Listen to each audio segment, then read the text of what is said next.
Welcome my dear students. आज के session में will be taking up questions of boats and streams. Boats and stream का concept समझते हैं और फिर उस पर बेस्ड जो क्वेश्चंस एग्जाम में आ सकते हैं, एग्जाम के लिए रेलेवेंट होंगे, उन क्वेश्चंस को डिस्कस करते हैं। तो सिंस बोट्स एंड स्ट्रीम भी तो टाइम स्पीड डिस्टेंस का ही टॉपिक है, जो बेसिक है टाइम स्पीड डिस्टेंस का वो तो सेम ही रहेगा। Time into speed is equal to distance and there are three important cases. First case is when time is same, time same है तो फिर distance will be proportional to speed. Higher the speed, higher will be the distance. Second is when speed is same, when speed is same distance will be proportional to time. The more travel time, the more will be the distance covered. And third case is when the distance is same in two cases. And if distance is same, यानी कि time into speed is same, so time and speed are inversely proportional.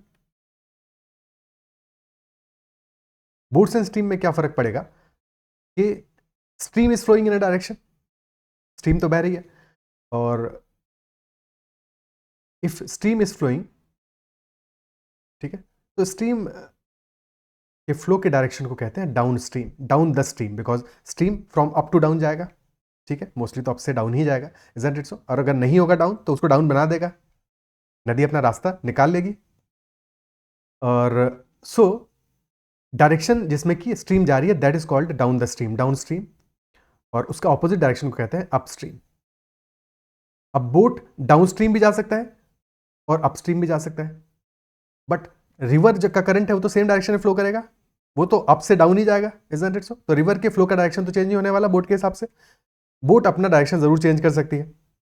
तो question से बस इतना ही होता है कि boat अपना डायरेक्शन चेंज करती है, और क्योंकि वो रिवर में बह रही है, रिवर में जा रही है बोट, तो रिवर की स्पीड से अफेक्ट होता है बोट का जो स्पीड है, इफेक्टिव स्पीड, अल्टीमेटली कि बोट कितना डिस्टेंस ट्रेवल करेगी। तो अगर डाउन द स्ट्रीम बोट जाती है तब तो उसको सपोर्ट मिलता है, ठीक है। लेट अस से कि बोट का स्पीड है b किलोमीटर पर second, that is the speed of the boat in still water, speed of boat in still water. अगर पानी नहीं बह रहा होता तो बोट की स्पीड होती b किलोमीटर पर आवर, पर सेकेंड नहीं। और सेकेंड केस में स्ट्रीम की स्पीड मान लेते हैं s kilometre per hour,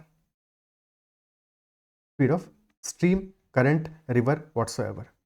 okay, तो कोई भी पानी का बहता हुआ स्रोत है, स्ट्रीम हो, रिवर हो, करंट हो, उसका स्पीड s मान लेते हैं।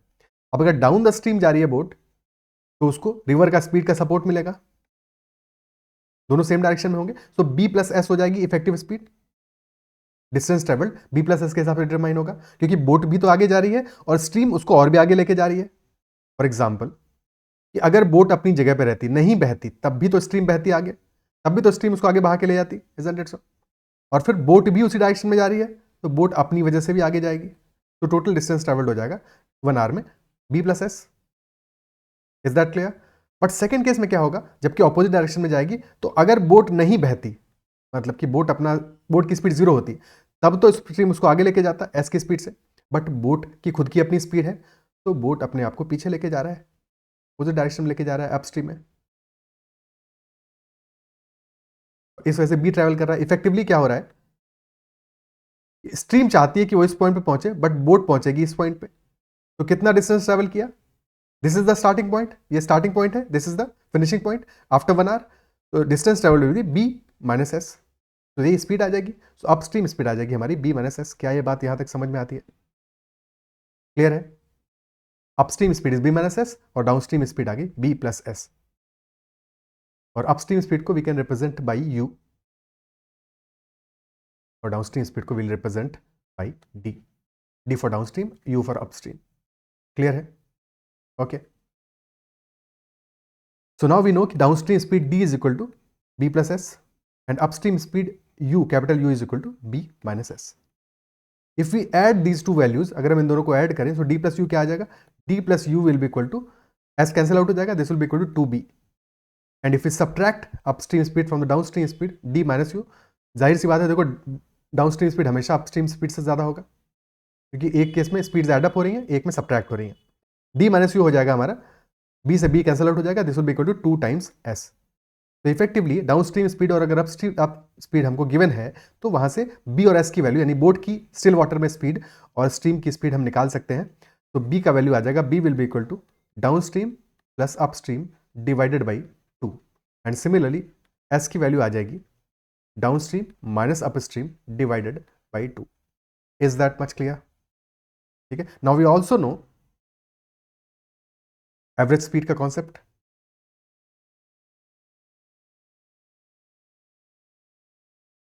If this distance is d और स्पीड है, एक पर्सन ए स्पीड से ट्रैवल करता है एक डायरेक्शन में और फिर बी स्पीड से रिटर्न जर्नी करता है अपनी, तो एवरेज स्पीड क्या आ जाएगी? Speed average will be equal to harmonic mean of these two speeds यानी कि 2ab upon a plus B.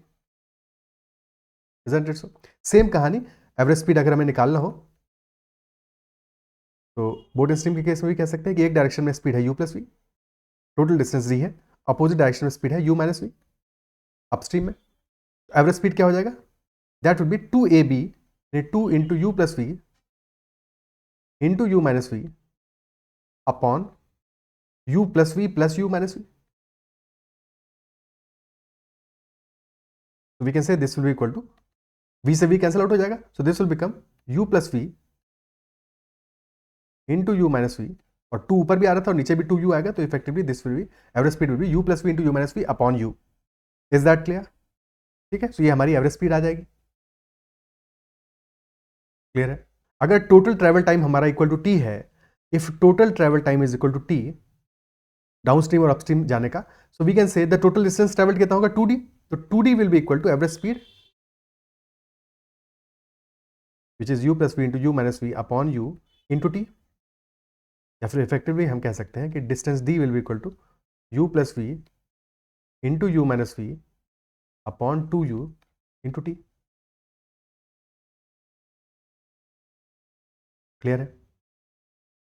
Questions करना स्टार्ट करते हैं अब. Okay, with this concept now let us start the questions.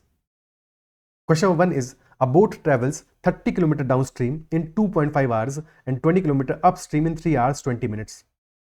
So we have to find the speed of the stream. Downstream की speed क्या आएगी?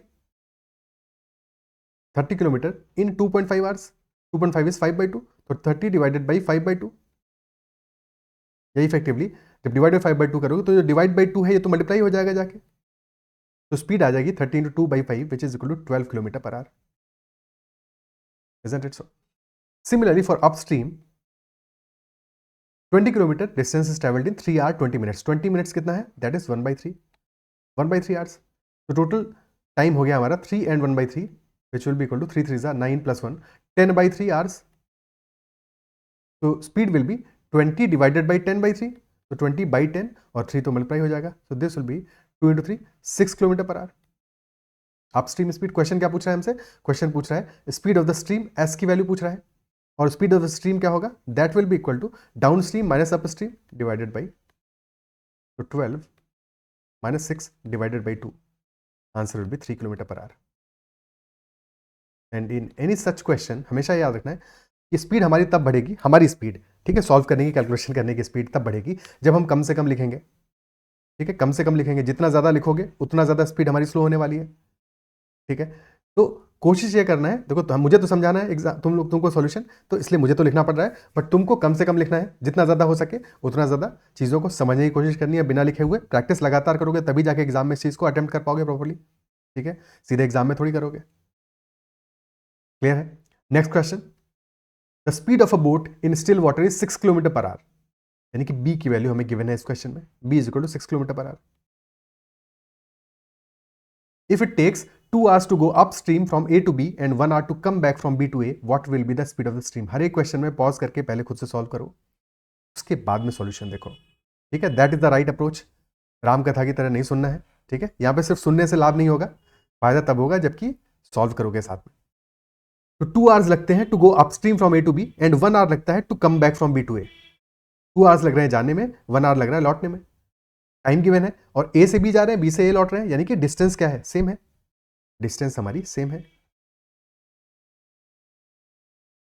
और अगर डिस्टेंस सेम है तो वी नो कि स्पीड और टाइम क्या होंगे? इनवर्सली प्रोपोर्शनल होंगे. तो यानी कि जो टाइम का रेशियो होगा स्पीड का रेशियो ऑपोजिट होगा. और हमें पता है कि अपस्ट्रीम में और डाउनस्ट्रीम में टाइम का वैल्यू क्या है? अपस्ट्रीम जाने का टाइम गिवन है सेम डिस्टेंस के लिए 2 hours और डाउनस्ट्रीम का टाइम है 1 hour. तो रेशियो है 2:1 का, तो स्पीड का रेशियो आ जाएगा 1:2 का. स्पीड का रेशियो आ जाएगा 1:2 का। Is that clear? ठीक है, क्लियर है। और बी की वैल्यू हमें गिवन है 6। अपस्ट्रीम में स्पीड होगी बी माइनस एस और डाउनस्ट्रीम स्पीड होगी बी प्लस एस। दोनों का रेशियो है 1:2 का। तो 6 minus s upon 6 plus s that is equal to 1/2। Cross multiply करोगे so 12 minus 2s is equal to 6 plus s. तो 6 will be equal to 3s। तो s यहां से आ जाएगा 2 इक्वल टू 2, यानी कि 2 kilometre per hour will be our speed. Option B. Clear?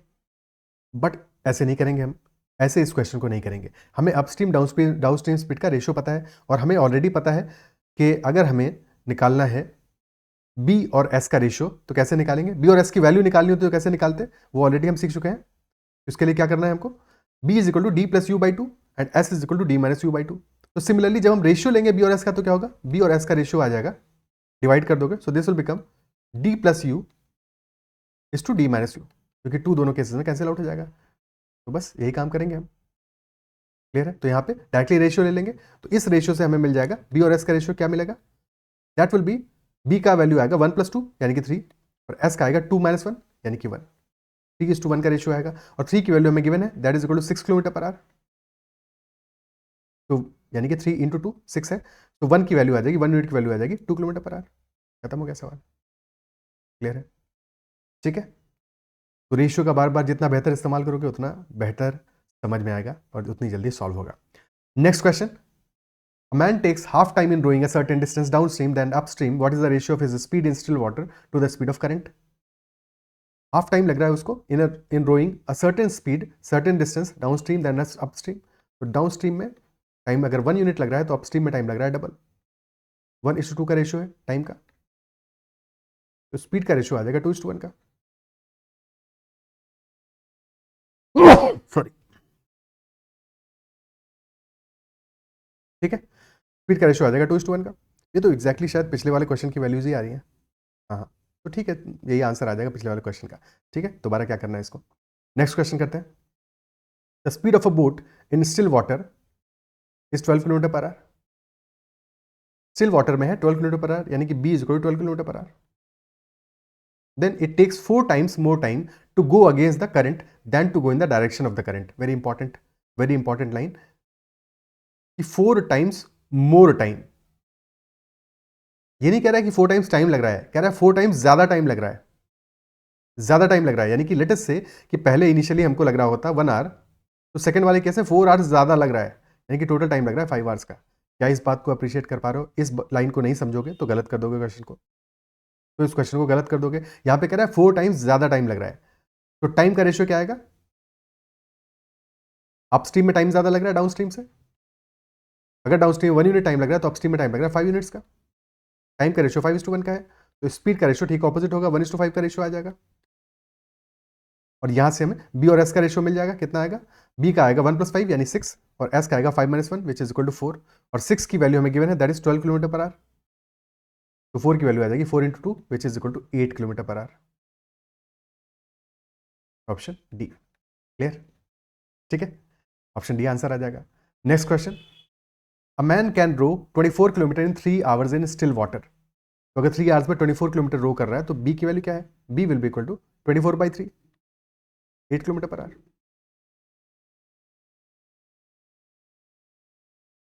Speed of the stream S is equal to 2 km per hour. And he would take 4 hours to cover a round trip from A to B to A. So we have to find the distance AB. Distance AB क्या होगा, 4 hours में he is covering up total distance. Okay. तो downstream speed क्या हो जाएगी, downstream and upstream speed क्या हो जाएगी, डाउनस्ट्रीम हो जाएगी 8 + 2 विच इज इक्वल टू 10 और अपस्ट्रीम स्पीड हो जाएगी 8 - 2 यानी कि इक्वल to 6। These are the values of speed. यानी रेशियो आ रहा है स्पीड का 5:3 का, तो टाइम का रेशियो ठीक ऑपोजिट होगा सेम डिस्टेंस के लिए, यानी कि 3:5 का। टोटल टाइम हो जाएगा 3 + 5 यानी 8 यूनिट्स, 8 आवर्स नहीं है 8 यूनिट्स है और 8 यूनिट्स की वैल्यू में कितनी गिवन है, 4 आवर्स। 4 आवर्स गिवन है, टोटल 4 आवर्स का टाइम लगने वाला है उसको। तो 1 यूनिट कितना हुआ, 8 unit is equal to 4 hours, 1 unit होगा 1/2 आवर्स। अब किसी भी एक वैल्यू के लिए ले लेते हैं। डाउन स्ट्रीम में हमारा स्पीड है 10 किलोमीटर पर आवर और टाइम कितना लगेगा 3 × 1/2 यानी कि 3/2 आवर्स। तो डिस्टेंस हमारा हो जाएगा, डिस्टेंस हो जाएगा speed which is equal to 10 multiplied by time which is 3/2. Answer will be 15 kilometre. 15 kilometer. Clear? Okay. Next question. In a stream running at 2 km per hour, a motorboat goes 5 km upstream and comes back again to the starting point in 1 hour 20 minutes. So find the speed of the motorboat in still water. Stream की speed है 2 km per hour. And motorboat goes 5 km upstream and comes back again to the starting point in 1 hour 20 minutes. So we have to find the speed of the motorboat. तो motorboat की speed को b मान लेते हैं. 5 kilometre upstream जा रही है. Upstream में स्पीड क्या होगा, टाइम कितना लगेगा, 5 डिवाइडेड बाई स्पीड होगी b माइनस 2. ठीक है. और फिर डाउन स्ट्रीम में b प्लस 2 हो जाएगी क्योंकि सेम डिस्टेंस जा रहा है. And total time is 1 hour 20 minutes. 20 minutes यानी 1/3. सो टोटल टाइम आ जाएगा 4/3. 4/3. क्लियर? ओके. पहला काम ये करते हैं कि इसको 3 से मल्टीप्लाई कर देते हैं पूरी इक्वेशन को, so that right hand side में इंटीजर आ जाए. Now this will become 15 upon b minus 2 plus 15 upon b plus 2 and that is equal to 4. और डायरेक्टली हमें जो वैल्यूज गिवन है उनमें से किसी एक वैल्यू को रख के आंसर आइडेंटिफाई कर सकते हैं. सो अगर हम b इक्वल टू 4 रखेंगे सो this will become 15/2 which is 7.5. तो b इक्वल टू 4 तो स्ट्रेट अवे नहीं हो सकता बिकॉज पहला वैल्यू ही हमारा b इज इक्वल टू 4 रखते ही फर्स्ट वैल्यू ही हमारा 7.5 आ जा रहा है, जबकि सम हमारा 4 आ रहा है. सेकंड वैल्यू नेगेटिव थोड़ी आएगा. तो ऑप्शन ए तो आंसर नहीं होगा. क्लियर है? और साथ में ये भी हिंट मिल जाना चाहिए कि अगर हमने इक्वल टू 4 रखा है तो अगला वैल्यू वाला वैल्यू, क्योंकि ऑलरेडी हमारा वैल्यू 7.5 आ रहा है which is greater than the total time, तो डेफिनेटली नेक्स्ट वैल्यू जो होगा आंसर हमारा हाइयर वैल्यू होगा. ठीक है. यहाँ पे तो सारी वैल्यूज हायर है, बट लेटस से हमने अगर answer let's say 6 kilometre per our रखा होता और उस पर ये सेम चीज आती तो हमें पता है कि 4 फिर आंसर नहीं होगा. Is that clear? तो एग्जाम में ये करना है तुमको कि बीच की कोई वैल्यू रखनी है, बीच की कोई वैल्यू रखनी है अनलेस तुम्हें पता है फील आ रहा है कि कोई और आंसर है. क्लियर है? तो बीच की कोई वैल्यू रखनी है. अब यहाँ पे अगर हम 8 किलोमीटर पर आवर रखते हैं, 8 रखते हैं तो b इक्वल टू 8 रखते हैं तो वैल्यू आ जाएगा 15/6 यानी 2.5 और 15/10 यानी 1.5. तो yes this is coming out to be equal to 4. Answer आ जाएगा option C. Answer will be option C. Clear? Okay. ठीक है. नेक्स्ट क्वेश्चन करते हैं. A person can row a distance of 4 km upstream in 1 hour 20 minutes and can row back to the starting point in just 24 minutes. How much time will he take to row 13 km in still water? 4 km upstream जा रहा है 1 hour 20 minutes में and can row back to the starting point in just 24 minutes. तो हमें time की values given है upstream और downstream की. अपस्ट्रीम का टाइम है 1 hour 20 minutes यानी कि 80 मिनट्स है इफेक्टिवली, और डाउनस्ट्रीम का टाइम है 24 मिनट्स. तो रेशियो क्या आ रहा है, टाइम का रेशियो क्या आ रहा है, रेशियो आ रहा है 10:3 का. इजंट इट सो? 10:3 का रेशियो आ रहा है. और अगर टाइम का रेशियो 10:3 का है तो स्पीड का रेशियो ठीक ऑपोजिट होगा, 3:10 होगा. यहाँ से बी और एस की वैल्यू हमें मिल जाएगी, बी और एस का रेशियो मिल जाएगा. वो की रेशियो क्या होगा, बी और एस का रेशियो क्या होगा,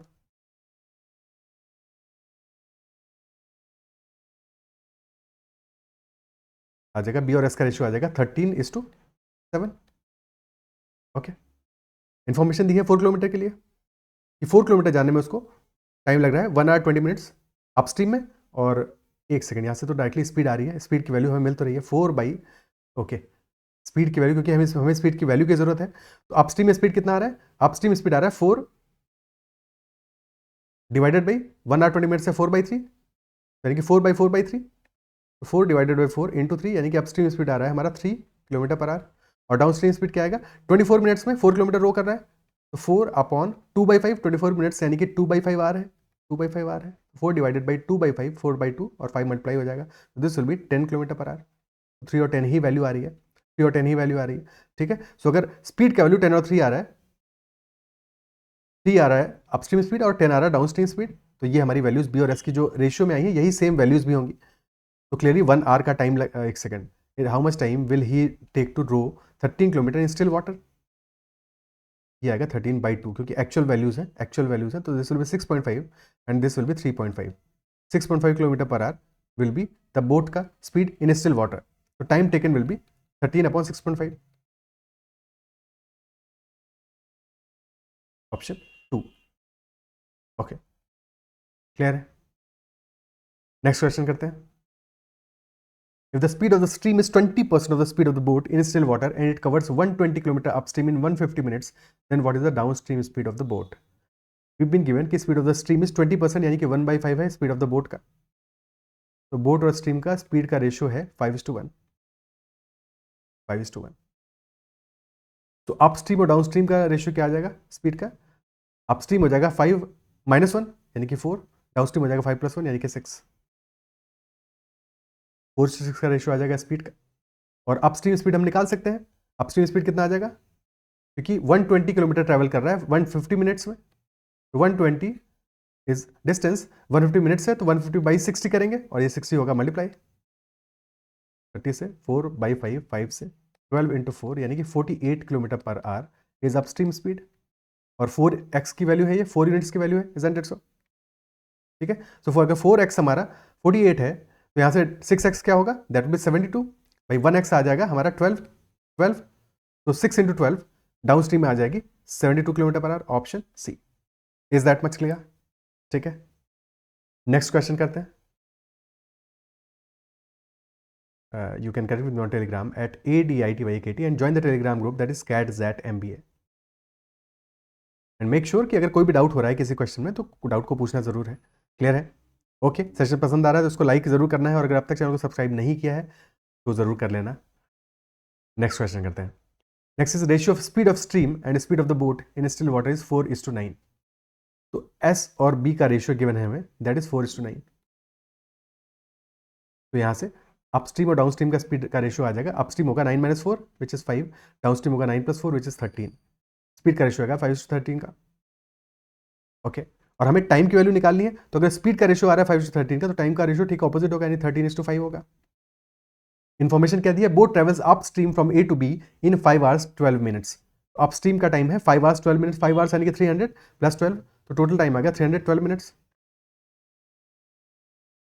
312 को 13 से डिवाइड करें, कितना जाएगा? 13 × 2 = 26, 24 टाइम्स जा रहा है, तो 1 unit time is equal to 24 minutes. तो 5 यूनिट टाइम आ जाएगा हमारा 5 × 24 यानी कि 120 मिनट्स। तो सेम डिस्टेंस जाने में डाउन स्ट्रीम में टाइम लगेगा 120 मिनट्स का, which is equal to 2 hours। Same distance जा रहे हैं, बाकी डबल ट्रिपल होता तो भी एडजस्ट कर लेते हैं इस हिसाब से कि 120 मिनट्स में उतना डिस्टेंस जा रहा है, डबल जाएंगे 240 मिनट्स में, हाफ होता तो 60 मिनट्स में। तो कोई और रेशियो भी गिवन होता तो भी हमारा मैनेज हो जाता क्वेश्चन। क्लियर है? नेक्स्ट क्वेश्चन करते हैं। The speed of a boat in still water is 5 kilometre per hour if it takes as thrice as much time in going 20 kilometre up stream as in going to the same direction down, same distance down stream. Distance same हो upstream और down stream के case में हमें time का ratio given है, time का ratio ही तो given है, तो we have to find the speed of the stream. तो अपस्ट्रीम और डाउनस्ट्रीम में क्या कहानी है टाइम में? Thrice as much time in going upstream, तो अपस्ट्रीम में 3 टाइम्स टाइम लग रहा है, 3:1 का रेशियो है। ठीक है, थ्राइस एज मच है, 3 टाइम्स मोर नहीं है, तो 3 टाइम्स 3:1 का रेशियो होगा। स्पीड का रेशियो आ जाएगा 1:3 का, और यहाँ से B और S का रेशियो आ जाएगा स्पीड का। B/S की वैल्यू आ जाएगी कितनी? 3 + 1 4, 3 - 1 2, 4:2 की वैल्यू आ गई। और speed of the boat is 4 units, और 4 यूनिट्स की वैल्यू कितनी है? 5 किलोमीटर पर आवर, यानी कि 1 यूनिट कितना हो जाएगा? 5/4 1.25। तो speed of the stream will be 2 × 1.25 2.5 kilometre per our. Appreciate कर पा रहे हो इस बात को? ठीक है, ऑप्शन ए आंसर आ जाएगा। एक बार रेशियो को प्रॉपर्ली समझ लिया तो क्वेश्चंस कितना केक वॉक हो जाते हैं, बिल्कुल। Isn't it so? Next question. A boat can go 10 km upstream and 20 km downstream in 7 hours. It can go 20 km upstream and 10 km downstream in 11 hours. So what is the speed of the boat in still water? Still water में speed क्या होगा? Equation बनाते हैं सबसे पहले। तो we know कि 10 kilometre जाने में टाइम लग रहा है, कितना टोटल टाइम गिवन है? तो 10 upstream speed capital U plus 20 downstream speed, and that is equal to 7। This is our first equation. ठीक है, फर्स्ट इक्वेशन आ गया 10/U plus 20/D that is equal to 7, और सेकंड इक्वेशन आएगा 20/U plus 10/D that is equal to 11। This is our first equation and this is our second equation. Okay, अब क्या कर देंगे यहाँ पे हम, किसी एक पोर्शन को हटा दें दोनों इक्वेशन में से। तो अगर फर्स्ट इक्वेशन में मल्टीप्लाई कर दे 2 से, तो 20/U आ जाएगा, फर्स्ट पोर्शन पे है कि नहीं, पूरे इक्वेशन 20 को 2 से मल्टीप्लाई कर दिया हमने, और अब अगर फर्स्ट में से सेकंड को सब्ट्रैक्ट कर दें तो यू वाला पोर्शन तो कैंसिल आउट हो गया, यू वाला पोर्शन तो कैंसिल आउट हो गया, इज दैट क्लियर? और यहाँ पे आ गया हमारा 40 by d minus 10 by d यानी कि 30 by d, that is equal to 7 two 14 minus 11 that is equal to 3। तो डी यहाँ से आ गया हमारा डाउन स्ट्रीम स्पीड आ गई 30/3 which is 10 kilometre per hour. Okay, 10 kilometre per our हमारी डाउन स्ट्रीम स्पीड आ गई, और अपस्ट्रीम स्पीड क्या आएगी, बाकी इक्वेशन पुट करके रख दोगे। तो किसी भी एक इक्वेशन पुट कर दो, अगर हमने सेकंड इक्वेशन पुट किया तो 10/10 1 आ गया, यानी कि 10 आवर्स में 10 इज इक्वल टू 20/u, तो u आ गया हमारा 2 किलोमीटर पर आवर। हमें निकालना है speed of the boat, speed of boat के लिए एडअप कर देंगे तो बोट का स्पीड आ जाएगा 10 + 2/2 6 किलोमीटर पर आवर। क्लियर है? ठीक है, 6 किलोमीटर पर आवर आ जाएगा। अब एक सेकंड अप्रोच भी समझते हैं ऐसे क्वेश्चन में सॉल्व करने के लिए। ये अप्रोच तो समझ में आ गया होगा इक्वेशन सॉल्व करने का। इसी को सॉल्व करने का एक दूसरा अप्रोच भी समझते हैं।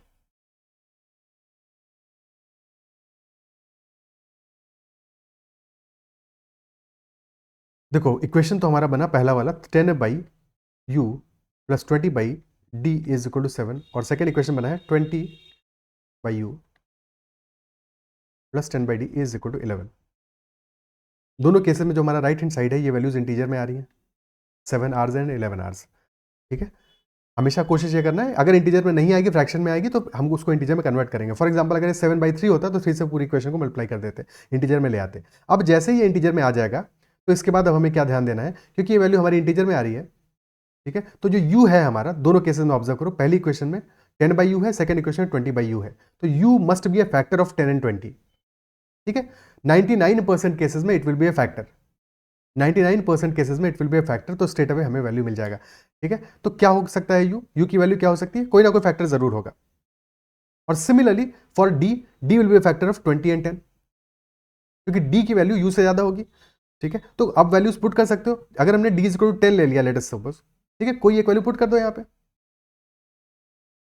ओके, और उससे फिर टेस्ट कर सकते हो। तो फैक्टर वाले मेथड भी हम ट्राई कर सकते हैं यहाँ पे। हमें चाहिए क्या, अल्टीमेटली 7 आना चाहिए वहाँ पे। u हमारा क्या हो सकता है, u can be equal to, भाई 1 हो सकता है, बट 1 पे 10/u ही 10 हो जाएगा, 2 हो सकता है, 5 हो सकता है, 10 हो सकता है। ठीक है, बट अगर हमने u को इक्वल टू 10 ले लिया तो d डेफिनेटली ग्रेटर देन 10 होगा, तो हमारा नहीं मैच करेगा। तो ना तो u 1 हो सकता है, ना तो u 10 हो सकता है। u इक्वल टू 2 रखोगे तो 10/2 5 आ गया, और u इक्वल टू 2 के लिए d इक्वल टू 10 होना पड़ेगा। ठीक है, इजी क्वेश्चंस के लिए इसकी जरूरत नहीं है, क्योंकि यहाँ पे तो इक्वेशन इजीली सॉल्व हो जाएगा हमारा वैसे भी। पर जब क्वेश्चन में वैल्यूज थोड़ी सी टिपिकल होंगी तो हमें ये अप्रोच ज़्यादा काम देगा। ठीक है, ज़्यादा काम देगा। तो क्लियरली u = 2 के लिए हमें d = 10 मिल रहा है। अगर मिल रहा है सेकंड इक्वेशन में चेक करके देखो क्या सेकंड इक्वेशन को सेटिस्फाई कर रहा है।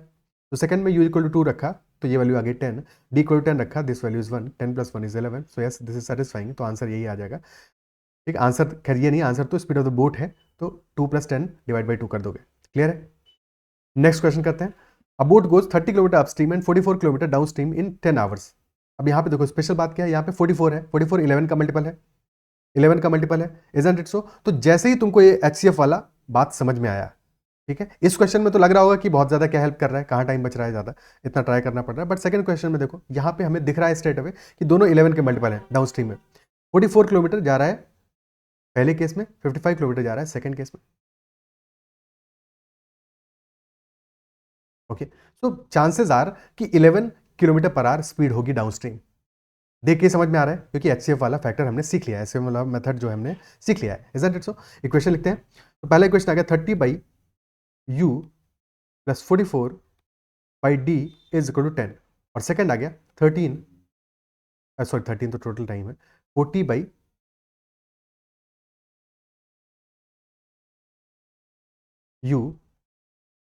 + 55/d इज इक्वल टू 13। अब वही सेम कहानी लगाते हैं अपन इसमें। जैसे ही d = 11 पुट करते हैं तो फर्स्ट वैल्यू आ जाएगी 4, यानी ये वैल्यू आनी चाहिए 6, और ये 6 तब आएगी जब u = 5 होगा। अब सेकंड में चेक करते हैं, u = 5 पे ये वैल्यू आ जाएगी 8 फर्स्ट वाली, और सेकंड वाली वैल्यू आ रही है 5, तो 8 + 5 is 13। Yes this is satisfying.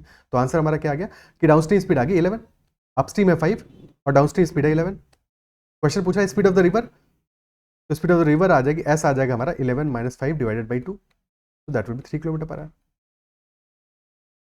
Option B. Clear? ठीक है, नेक्स्ट क्वेश्चन करते हैं. The distance between two places A and B is 14 kilometers. A boat travels from A to B downstream and then returns back to A in total 3 hours 44 minutes. Total distance 14 kilometre है और boat जा रही है downstream और फिर लौट रही है अपस्ट्रीम. टाइम लग रहा है 3 hours 44 मिनट्स का. If the speed of the stream is 2 kilometre per hour then what is the speed of the boat in still water in kilometre per hour. Okay, तो डिस्टेंस है 14. First case में क्या speed होगी 14 upon, अगर upstream लेते हैं पहले तो b -2, क्योंकि स्पीड ऑफ द स्ट्रीम तो गिवन है 2, बोट की स्पीड नहीं पता है. 14 अपॉन b -2. सेकंड केस में होगा टाइम टेकन होगा 14 अपॉन b + 2 और टोटल टाइम हो जाएगा हमारा 3 hours 44 मिनट्स. 3 hours 44 मिनट्स कितना होगा 180 + 44 यानी कि 224 डिवाइडेड बाई 60. 4 से इसको सिंप्लीफाई कर लेंगे, दिस विल बिकम 56 अपॉन 15. ठीक है, 56 अपॉन 15 बन गया वैल्यू. क्या ये बात क्लियर है? और 14 कॉमन आ जाएगा यहां से, तो 14 से काटोगे तो 4 बचेगा, यहाँ पे 4 बचेगा. अगेन 15 से पूरी इक्वेशन को मल्टीप्लाई कर दो,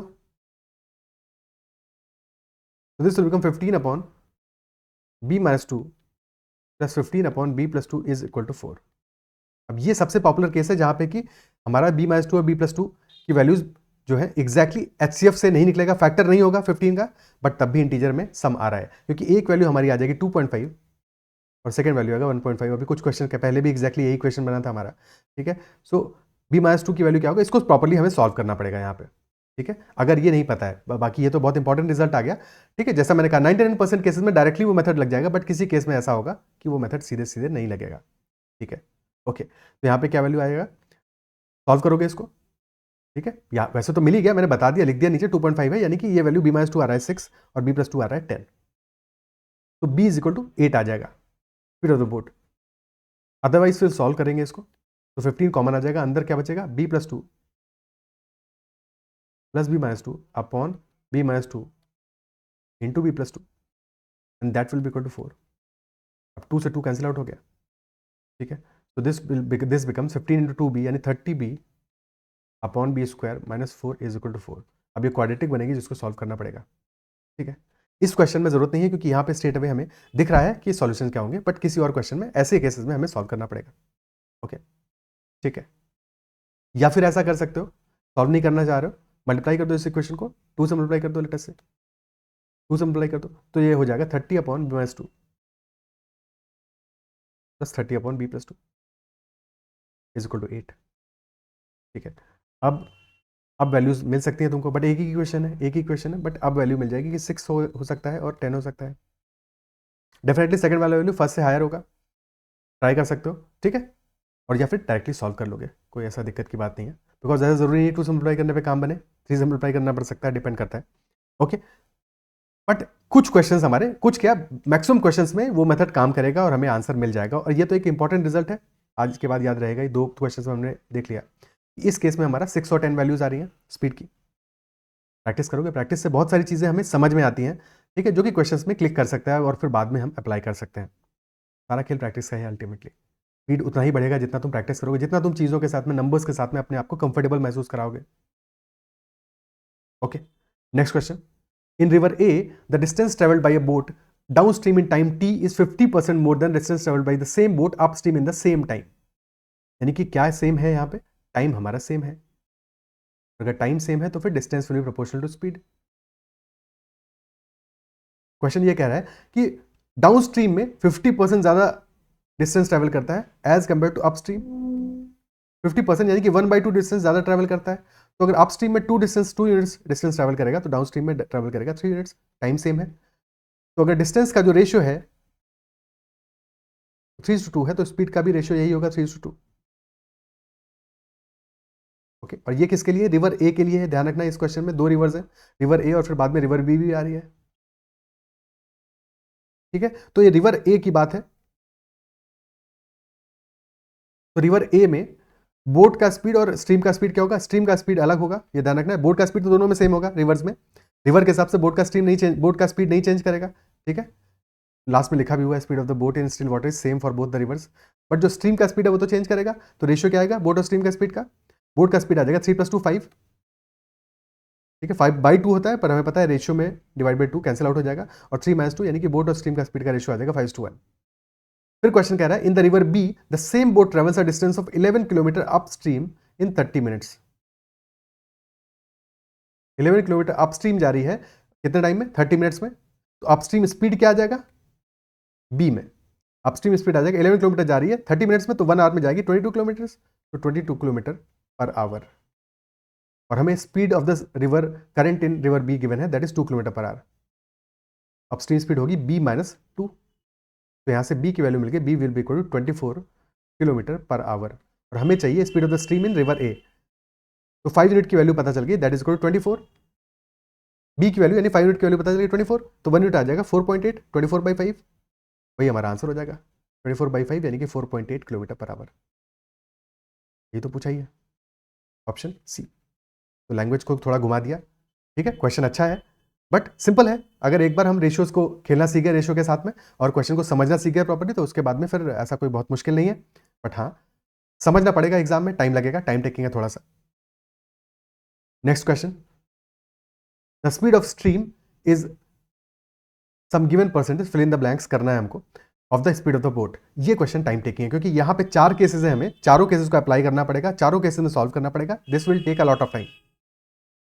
एग्जाम कंडीशंस में ऐसा क्वेश्चन अगर आता है तो इसको अवॉइड करना पड़ेगा, या फिर बिल्कुल लास्ट में करोगे, क्योंकि ये क्वेश्चन टाइम खाएगा, और अगर कंफर्टेबल नहीं होगे तो बहुत ज़्यादा टाइम खाएगा और परेशान हो जाओगे, और शायद फिर तुमको छोड़ना ही पड़े, क्वेश्चन सॉल्व भी नहीं कर पाओ और सिर्फ टाइम ही टाइम जाए तुम्हारा।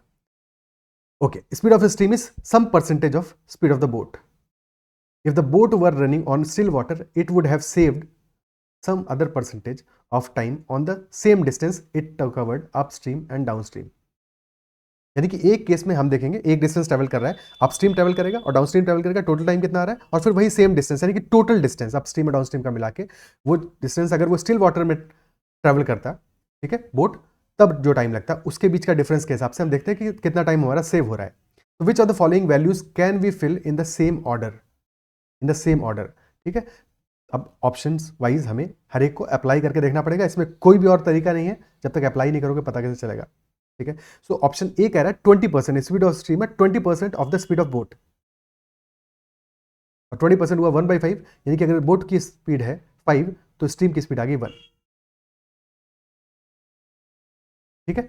तो 1 और 5 का रेशियो आ गया, यहां पे वैल्यूज भी ये ले सकते हैं क्योंकि डिस्टेंस की वैल्यू कैन बी गिवन नहीं है, तो हमने मान लिया कि speed of the stream is 1 kilometre per hour, speed of the boat is 5 kilometre per hour. Fine, okay. Now question कह रहा है if the boat was running on still water it would have saved some percentage of time on the same distance it covered upstream and downstream.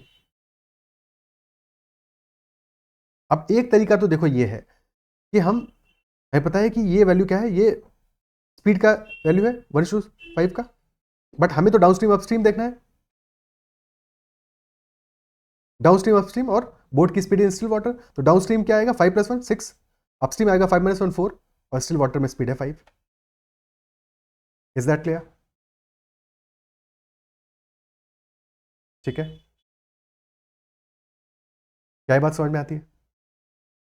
Okay, अब हम एक काम करते हैं, एक डिस्टेंस की वैल्यू एज्यूम करते हैं, एक डिस्टेंस की वैल्यू एज्यूम करते हैं।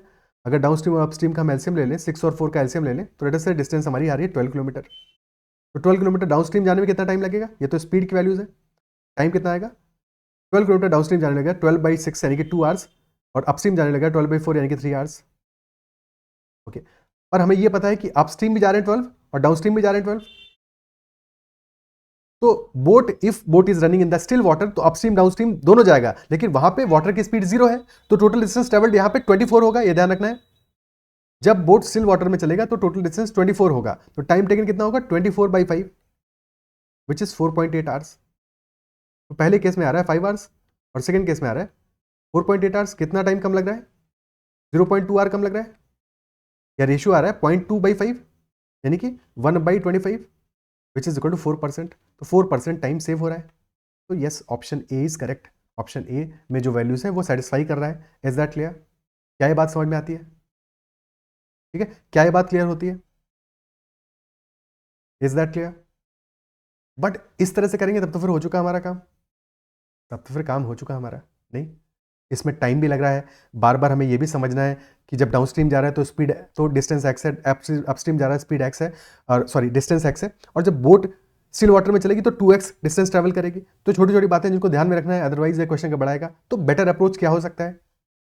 बेटर अप्रोच ये हो सकता है कि यहाँ पे हम एवरेज स्पीड निकाल लें अपना डाउनस्ट्रीम और अपस्ट्रीम से, ठीक है, और फिर उस एवरेज स्पीड को कंपेयर कराएं अपना बोट का स्पीड से। क्या ये बात समझ पा रहे हो?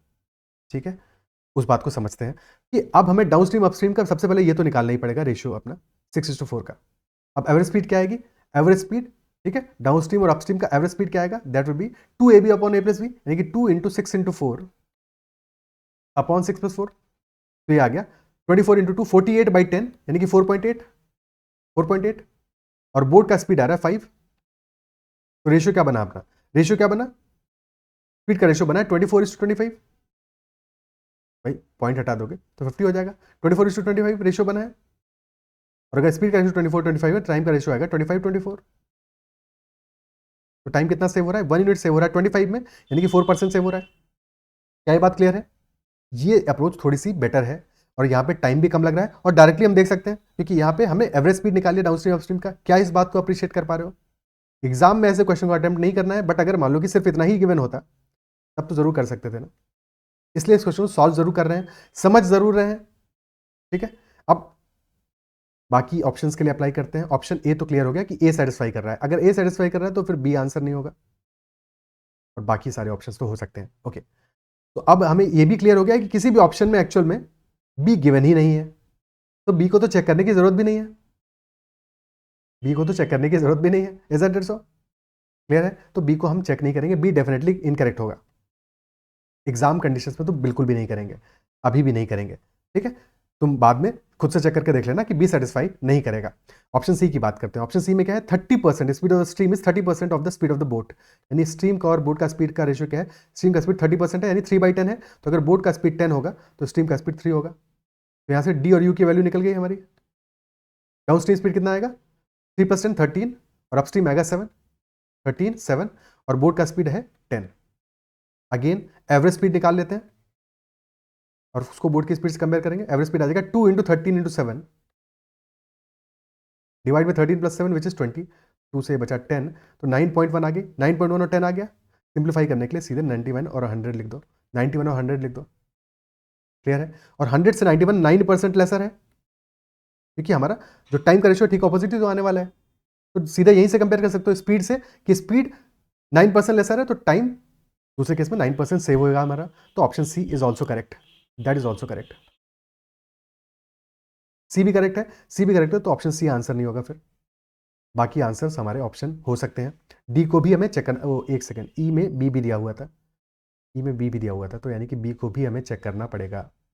ठीक है, अब इसको इरेज कर देते हैं और बी और डी को भी एक बार चेक कर लेते हैं, चेक कर लेते हैं एक बार। ठीक है, तो ऑप्शन बी कह रहा है 25% लेस है speed of the stream, sorry speed of the stream is 25% of the speed of the boat. तो एस और बी का रेशियो क्या आ गया? 1:4। यहाँ से डाउन स्ट्रीम स्पीड आ जाएगी हमारी 5, अपस्ट्रीम स्पीड आ जाएगी 3, और बोट की स्पीड है 4। एवरेज स्पीड क्या आ जाएगा? 2 इंटू 5 इंटू 3, यानी 2 इंटू 15 30 डिवाइडेड बाई 8, 30/8। तो एवरेज आ गया 30/8, और बोर्ड की स्पीड है 4।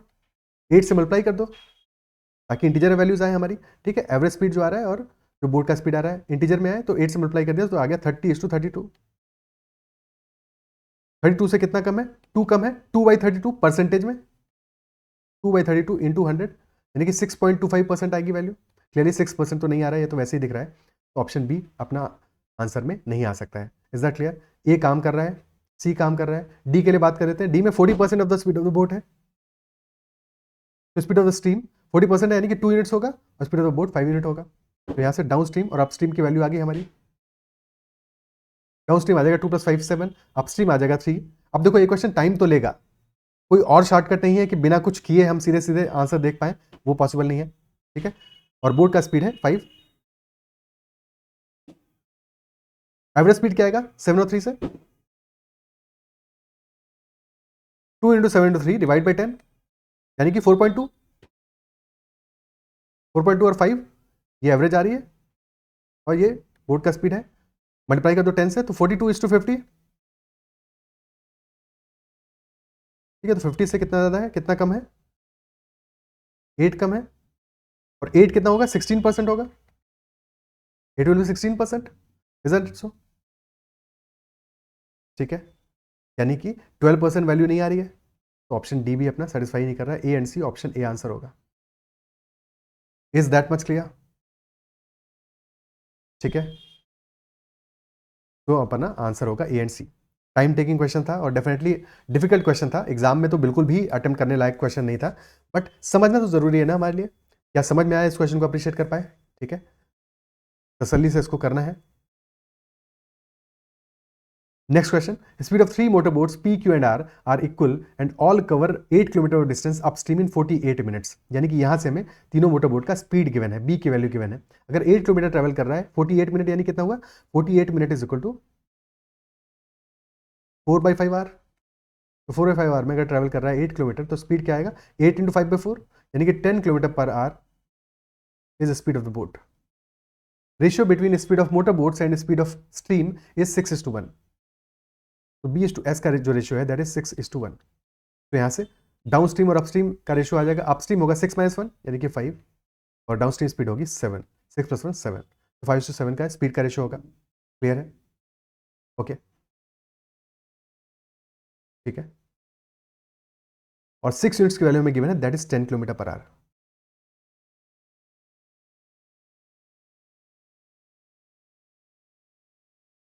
एक सेकेंड, एक गड़बड़ कर दिया, ये हमें दिया हुआ है, सेकेंड, 10 किलोमीटर पर आवर हमारी अपस्ट्रीम स्पीड निकली है, अपस्ट्रीम स्पीड निकली है, ये चीज़ गड़बड़ कर रहे थे। अपस्ट्रीम स्पीड है 10 किलोमीटर पर आवर, तो 5 यूनिट की वैल्यू है 10, तो 1 यूनिट कितना आ जाएगा, 1 यूनिट आ जाएगा 2, तो डाउन स्ट्रीम स्पीड आ जाएगी 14। 10 होगा अपस्ट्रीम स्पीड और 14 होगा downstream speed. Fine. On first day P starts in downstream from point X to Y।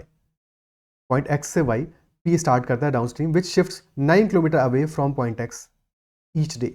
Daily 9 kilometre away हो जाता है पॉइंट X से पॉइंट Y। यानी कि अगर फर्स्ट डे X से Y का डिस्टेंस D है डे 1 पे, तो डे 2 पे डिस्टेंस हो जाएगा D + 9, और डे 3 पे डिस्टेंस हो जाएगा D + 9 + 9।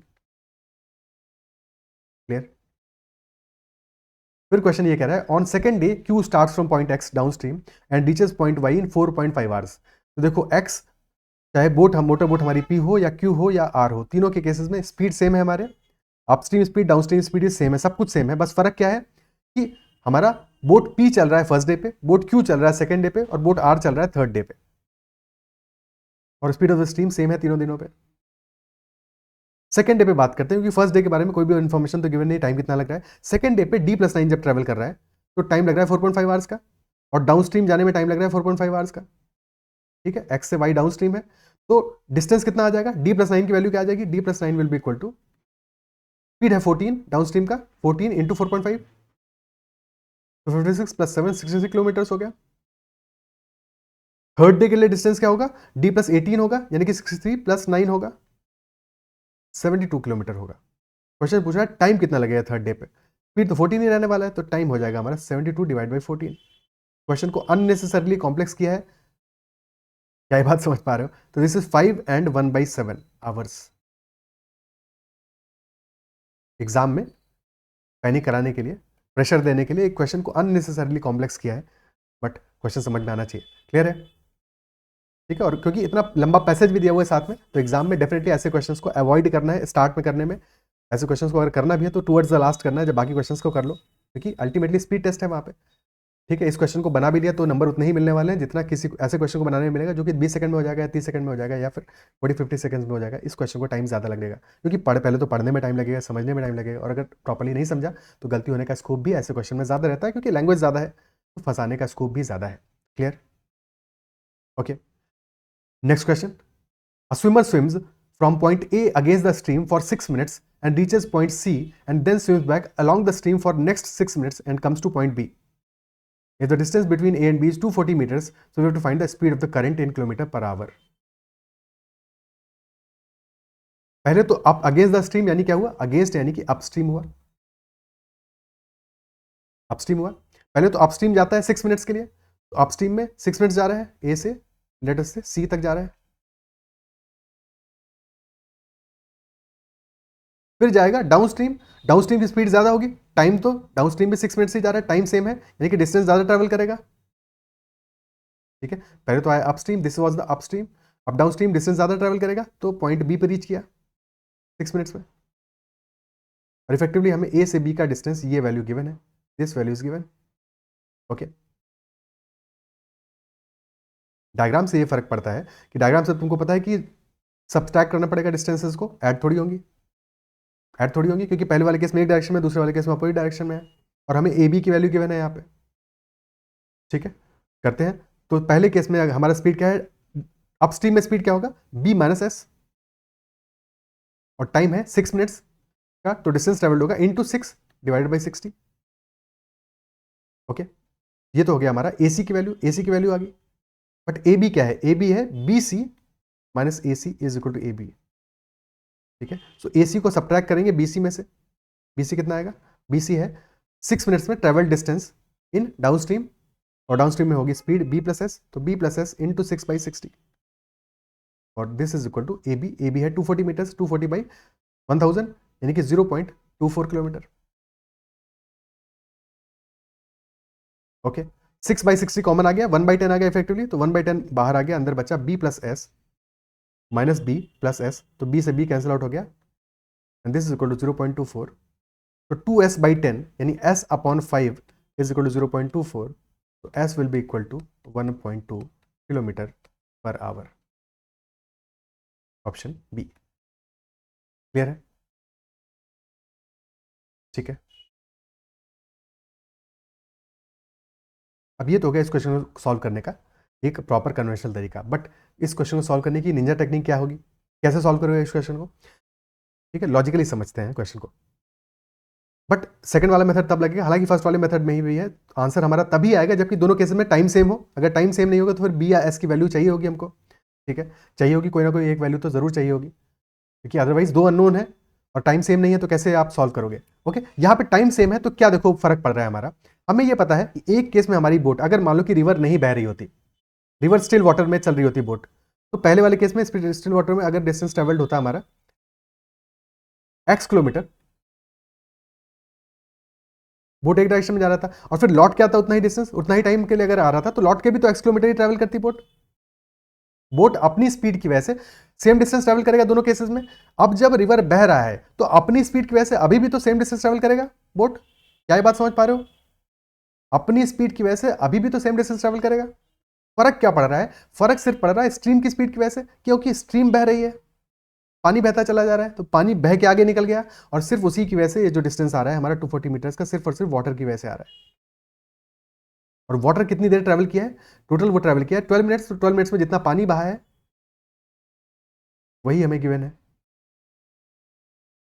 वही हमको गिवन है। तो 12 मिनट्स में स्ट्रीम हैज ट्रेवल्ड 240 मीटर्स, तो 1 आवर में कितना ट्रेवल करेगा, 12 इंटू 5 60 मिनट्स में ट्रेवल करेगा, 240 इंटू 5 यानी कि 1200 मीटर्स, यानी कि 1.2 किलोमीटर पर आवर। खत्म, tata bye bye. Option B, is that clear. ठीक है, क्या ये बात समझ में आती है, आंसर हमारा हो जाएगा 1.2 kilometre per hour. Okay, next question solve करते हैं। P, Q and R are situated at the bank of a river which is flowing at a constant rate. Q is at its equal distance from P and R. तो अगर Q equidistant है P और R से, इसका मतलब क्या हुआ कि Q should be mid point, P और R का मिड पॉइंट होना चाहिए Q। पॉज करके पहले खुद से सॉल्व करना है, वेरी इंपॉर्टेंट, अच्छा सवाल है। A swimmer takes 5 hours to swim from P to Q, P से Q तक जाने में, और swims back from Q to P, यानी कि टोटल टाइम लग रहा है P से Q तक जाने में और लौट के आने में, टोटल टाइम यानी डाउन स्ट्रीम और अपस्ट्रीम दोनों मिला के total time is 5 hours। And second case is also he takes 2 hours to swim from P to R, तो P से R तक उसको टाइम लग रहा है 2 hours का। हमें ये नहीं पता है कि कौन सा डायरेक्शन डाउन स्ट्रीम है, कौन सा अपस्ट्रीम है, ये इस क्वेश्चन में नहीं पता है, बट समहाउ ये क्वेश्चन जो इन्फॉर्मेशन गिवन है उससे ये चीजें हम पता लगा सकते हैं। तो एक डायरेक्शन में हमें मिल रहा है P से R तक 2 hours, और P से Q तक जाके लौटने में लग रहा है 5 hours। Is that clear. तो what is the ratio of his speed in still water to the speed of the river. Okay, तो टेल मी वन थिंग, अगर P से लेके R तक, Q तो मिड पॉइंट है, यानी कि PQ और PR तो इक्वल है, सॉरी PQ और QR तो इक्वल है, PR नहीं, PQ और QR तो इक्वल है, ठीक है। सो अगर हमें 2 आवर्स लग रहा है P से R तक ट्रेवल करने में,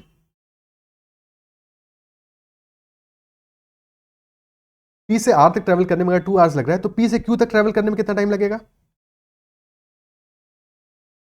डिस्टेंस आधी है, टाइम भी हाफ हो जाएगा, 1 आवर लगेगा। और अगर P से Q तक जाने में 1 आवर लग रहा है, तो फिर Q से P तक आने में लगेगा 4 आवर, तभी तो टोटल 5 आवर होगा, तभी तो टोटल 5 आवर होगा। And if that is so, तो नाउ वी नो कि जहां पे टाइम ज्यादा लग रहा है वो हमारा अपस्ट्रीम डायरेक्शन होगा, और जहां टाइम कम लग रहा है वो डाउनस्ट्रीम डायरेक्शन होगा। तो डाउनस्ट्रीम और अपस्ट्रीम का हमें टाइम का रेशियो तो मिल गया, टाइम का रेशियो तो मिल गया, टाइम आ गया 1:4। तो स्पीड का रेशियो क्या आएगा? ठीक ऑपोजिट, सेम डिस्टेंस है क्योंकि 4:1। और यहां से हमें बोट का और रिवर का स्पीड का रेशियो ही मिल जाएगा। तो बोट का क्या आएगा? 4 + 1 5, और स्ट्रीम का आएगा 4 - 1 3, 5:3 आ जाएगा आंसर, ऑप्शन बी। क्या इस बात को अप्रिशिएट कर पा रहे हो? क्लियर है? ठीक है, ओके, नेक्स्ट क्वेश्चन करते हैं।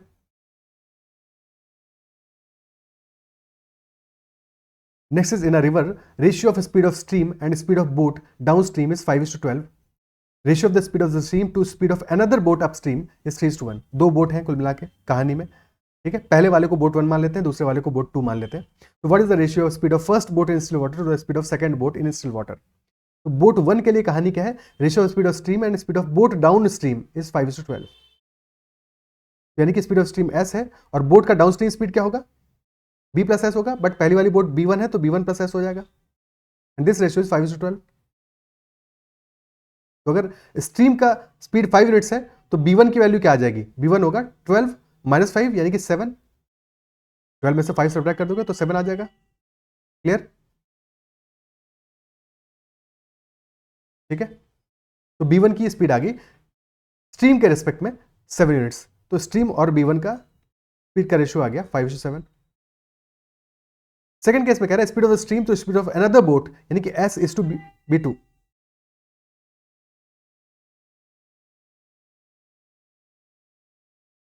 Speed of the second boat, यानी s is to b2 की वैल्यू हमें क्या गिवन है? दैट इज 3:, एक second, speed of another boat upstream given है, यानी कि b2 - s गिवन है, दैट इज 3:1, दिस इज 3:1। तो यहां से b2 की वैल्यू क्या आ जाएगी? b2 हमारा हो जाएगा 3 + 1 यानी कि 4 आ गया। तो s is to b2 कितना आ रहा है? That is 3:4। पहले वाले केस में हमने जो स्पीड लिया है s आ रहा है 5, दूसरे वाले केस में आ रहा है 3। अभी कंपेरेबल नहीं है तो पहले तो कंपेरेबल बनाएंगे, इसके बाद में तो सॉल्व करेंगे। तो फर्स्ट केस में मल्टीप्लाई कर दो किससे? 3 से, और सेकंड केस में मल्टीप्लाई कर दो 5 से। तो अब हमारा s का वैल्यू कितना आ जाएगा? 5 × 3 15, b1 आ जाएगा 3 × 7 21, और b2 आ जाएगा 5 × 4 यानी कि 20। रेशियो ये आ रहे हैं 15 21 20। क्वेश्चन क्या पूछ रहा है? Speed of first boat in still water which is 21 and second boat in still water that is 20। Ratio में बात कर रहे हैं, एग्जैक्ट वैल्यूज नहीं है। 21:20 will be our answer, option D. Is that much clear? ठीक है, तो boat in stream plus ratio in proportion together in this question. Clear है? ओके, अगला क्वेश्चन करते हैं। Next is what is the speed of the boat in still water, we need to find out. और data sufficiency question है। Data sufficiency किसी भी question में हमें क्या करना है? क्वेश्चन को सॉल्व नहीं करना है, सिर्फ ये देखना है क्वेश्चन सॉल्व कैसे हो पाएगा। क्वेश्चन से पूछा है what is the speed of boat in still water, यानी कि हमें चाहिए बी की वैल्यू। फर्स्ट स्टेटमेंट कह रहा है boat takes total time of 4 hours to travel 14 kilometre upstream and 35 kilometre downstream together. तो इक्वेशन बन जाएगा यहां से। इक्वेशन क्या बनेगा कि 14 by upstream 14 by u plus 35 by d, this is equal to 4। But कुछ भी और इन्फॉर्मेशन गिवन नहीं है यहाँ पे, तो क्या इस इक्वेशन से हमें बोट की स्पीड मिल जाएगी? ना हमें यहाँ पे मिलेगी अपस्ट्रीम स्पीड, ना मिलेगी डाउनस्ट्रीम स्पीड, कुछ भी नहीं मिलने वाला है। तो first statement alone is not sufficient. Same कहानी सेकंड स्टेटमेंट की है, वो भी अकेला तो सफिशिएंट नहीं है, अकेला तो सफिशिएंट नहीं है। लेकिन सेकंड स्टेटमेंट में हमें इक्वेशन बना के देगा, दो अननोन है यू और डी, दो इक्वेशन मिल जाएंगी। ठीक है, 2 इक्वेशन मिल जाएंगी तो हमें u और d की वैल्यू मिल जाएगी दोनों से। दोनों को अगर हमने कंबाइन कर दिया, दोनों इक्वेशंस को अगर हमने कंबाइन कर दिया तो कंबाइन करके हमें u और d की वैल्यू मिल जाएगी। u भी मिल जाएगा और d भी मिल जाएगा, और अगर दोनों मिल गए तो फिर वहां से b भी मिल जाएगा हमको। तो डेफिनेटली दोनों कंबाइन करके आज सफिशिएंट, तो ऑप्शन ई आंसर आएगा। बोथ नहीं, both 1 and 2 are together are necessary to answer. Clear है? तो option E will be the answer in this case. Solve करने की जरूरत नहीं है, वैल्यूज निकालने की जरूरत नहीं है, इतना सफिशिएंट है कि इक्वेशन से हमारा सॉल्व हो जाएगा। ठीक है, वैल्यू क्या आएंगी दैट इज नॉट इंपॉर्टेंट, तो सॉल्व करने के चक्कर में बिल्कुल भी नहीं बैठना है। Is that clear? ओके, तो these are all the questions. I believe session आपको पसंद आया होगा, क्वेश्चन सारे के सारे समझ में आएंगे, और कुछ क्वेश्चन जरूर होंगे जहाँ पे थोड़ा सा अनकंफर्टेबल फील किया होगा, क्योंकि अच्छे सवाल थे कुछ, और फंसाने वाले भी थे, कैलकुलेटिव क्वेश्चंस भी थे कुछ। सारे टाइप के क्वेश्चन इसलिए रखे सो दैट कॉम्प्रिहेंसिव तुम्हारा प्रॉपर तैयारी हो जाए, और बिल्कुल भी तुम्हारा जो हिचक है, डर है, वो खत्म हो जाए। ठीक है, बाकी जो 2-4 क्वेश्चन है डराने वाले, उनको एग्जाम में अवॉइड करना है। ये भी हमारा लेसन था समझने का। ठीक है, क्लियर है? That is all about the session. अगर सेशन पसंद आया है तो उसको लाइक जरूर करना है। अगर अब तक चैनल को सब्सक्राइब नहीं किया है तो जरूर कर लेना। And you can also connect with me on Telegram at ADITYAKT and join the Telegram group that is CAT-MBA। कोई डाउट है तो कमेंट में जरूर मेंशन करना, और you can also give the feedback in comments. Okay, that's all for this session. Bye bye, take care.